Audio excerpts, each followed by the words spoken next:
బిస్మిల్లాహిర్రహమానిర్రహీం. మిత్రులారా, రంజాన్ ప్రత్యేక కార్యక్రమానికి మీ అందరికీ కూడా స్వాగతము. ఈ రోజున మనము నరకం గురించి తెలుసుకోవడానికి ప్రయత్నం చేద్దాము. స్వర్గము మరియు నరకము. నరకం ఏ పనులు చేస్తే నరకం యొక్క శిక్షను అనుభవించవలసి వస్తుంది, నరకవాసులు ఎవరవుతారు ఇత్యాది విషయాల గురించి ఈ రోజున మనం తెలుసుకుందాం. అసలు నరకం ఏ విధంగా ఉంటుందో దైవము కొన్ని వివరణ ఇవ్వడం జరిగింది. సోదర మహాశిలారా, నరకం అనేది అత్యంత భయంకరమైనటువంటి స్థలం. మన అందరికీ కూడా తెలుసు. చిన్నతనం నుండి మన కథల్లో చదువుకున్నాము. రకరకాలైనటువంటి సోర్సెస్ ద్వారా మనకు నరకం అంటే ఒక ఐడియా ఉంది.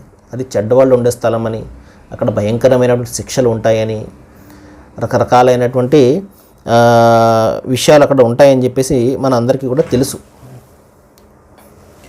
అలాగే ప్రతి మనిషి ఏ పని చేసినా ఒక ఆశతోటి మరియు ఒక భయంతో చేస్తాడు. లాభం రావాలి అన్న ఆశ, అదేవిధంగా నష్టం రాకూడదు అన్న భయం, ఈ రెండింటితో కూడా చేస్తాడు. ఆ ఆశే స్వర్గము, ఆ భయమే నరకము. సోదర మహాశిలరా, ప్రవక్త ముహమ్మద్ సల్లల్లాహు అలైహి వసల్లం చెప్పారు, నేను నరకం కంటే భయంకరమైనది చూడలేదు, స్వర్గం కంటే ఎంతో గొప్పదైనది నేను చూడలేదు అని చెప్తూ, నరక ప్రస్థానం వచ్చినప్పుడు కనీసము ఏడుపు ముఖం పెట్టండి మీరు అని చెప్పేసి ప్రవక్త సల్లల్లాహు అలైహి వసల్లం చెప్పడం జరిగింది. మీరు ఎప్పుడు కూడా ఆ నరకం నుండి రక్షించబడడం కోసం దైవాన్ని ప్రార్థిస్తూ ఉండండి అని చెప్పారు.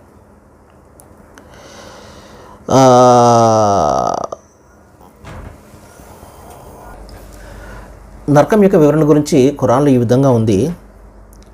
దైవం తెలియజేస్తున్నాడు, భయపడండి, రాళ్ళు మానవులు ఇంధనం కాగల ఆ అగ్నికి అంటాడు. అక్కడ ఇంధనం ఏంటి? మనుషులు. అంటే దైవానికి ఎవరైతే నేను దైవం అని చెప్పేసి ప్రపంచంలో దావా చేస్తాడో, ఎవరైతే తనను ప్రజలు ఆరాధిస్తుంటే దాన్ని అతను అనుభవించాడో అడ్డు చెప్పకుండా, అటువంటి వ్యక్తులతో ఆ నరకాన్ని మండించడం జరుగుతుంది.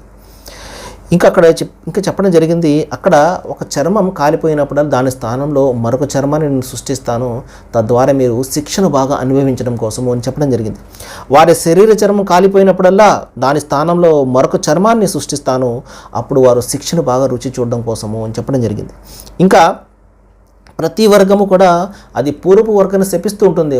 ఓ దైవమా, వీరి కారణంగానే మేము మార్గాన్ని తప్పిపోయాము, వీరు మాకు సరైనటువంటి మార్గం బోధించలేదు, ఏవేవో కథలు కల్పనలతోటి మమ్మల్ని మార్గం తప్పించేశారు, వారిని నువ్వు శిక్షించు అని చెప్పడం జరిగింది. వీరేం చేస్తారు? వీరు రాబోయే తరానికి వీరు మార్గాన్ని తప్పిస్తారు.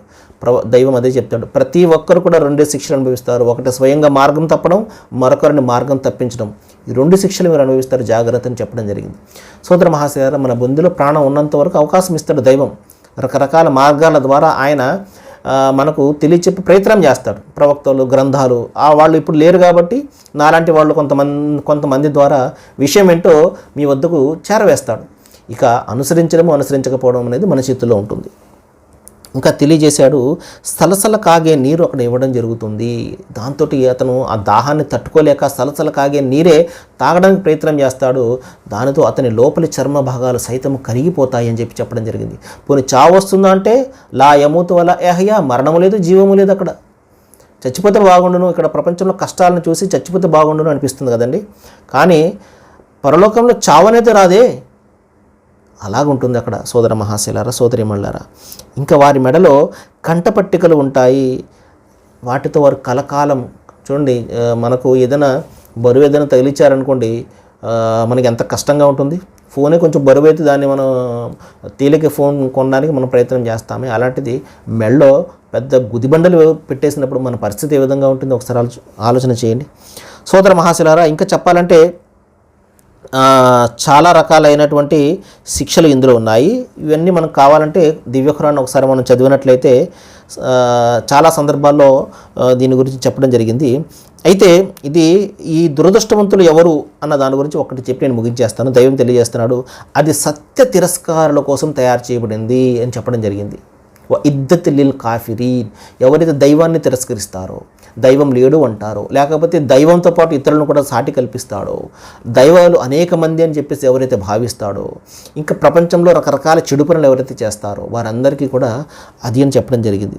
సోదర మహాశిలారా, దైవాన్ని తిరస్కరించిన వాళ్ళు, దైవం పంపినటువంటి వాక్యాలను ఎవరైతే తిరస్కరిస్తారో, ఇక తమ జీవితాన్ని ఇష్టం వచ్చినట్లు ఎవరైతే గడుపుతారో అటువంటి వారందరికీ కూడా ప్రామిస్ చేయబడినటువంటి స్థలం ఏదైనా ఉన్నది అంటే అది నరకమే అని చెప్పేసి సృష్టి ప్రభు చెప్పడం జరిగింది. కాబట్టి సోదర మహాశిలారా, ఈ ఉన్న జీవితాన్ని మనము సద్వినియోగపరుచుకుందాము.